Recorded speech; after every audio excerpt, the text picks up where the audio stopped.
सभी जानते हैं कि हमने भी ऋषि मुनियों से सुना है कि परमात्मा क्या है, अनिर्वचनीय है। इसे अनिर्वचनीय क्यों कहा गया है? जीवन में सभी कुछ अनिर्वचनीय ही है। जैसे किसी एक शब्द को दिया जाए कि सुंदरता,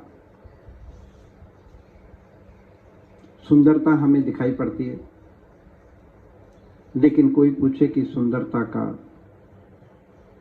क्या अनुभव है, क्या उसकी महिमा है, तो कुछ कह नहीं सकते।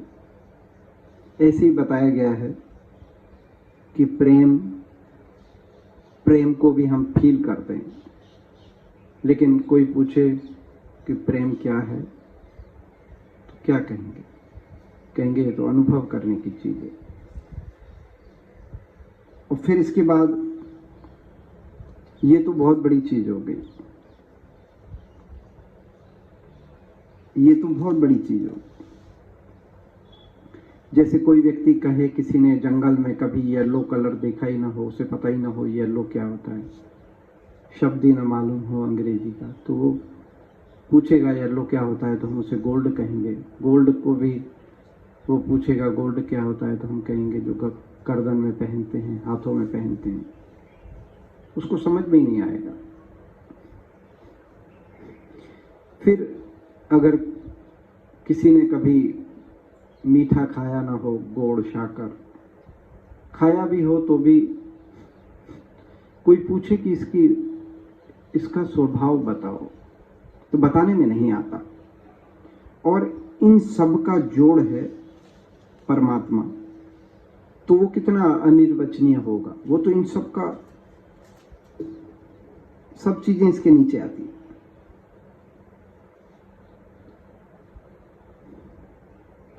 तो सौंदर्य प्रेम की व्याख्या,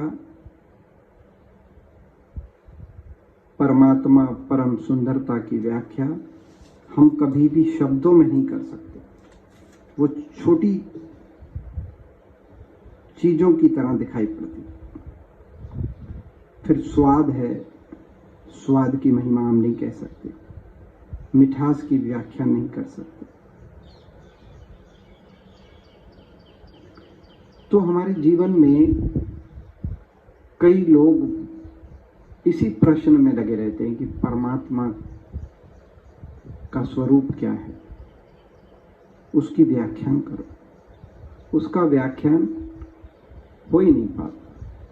वो प्रेम स्वरूप है, वो आनंद स्वरूप है, वो मिठास देने वाला है, उन सब मिठासों से अलग है, उन सब प्रेमों से अलग है। क्योंकि वो सब प्रेम छोटे हैं जो हम करते हैं, वो सब सौंदर्य छोटे हैं जो हम तितली के रूप में देखते हैं, हम जो गार्डन में फूलों के रूप में देखते हैं, वो सब छोटे छोटे उसी का ही जोड़ है।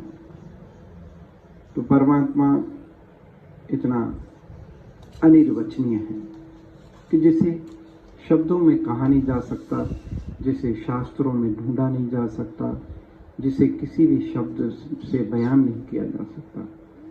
जिस चीज को हम अनुभव कर सकते हैं, तो उसको अनुभव करने का माध्यम क्या है? वो ध्यान है, वो योग है। तो बस उसी को अपना साथी बनाना है।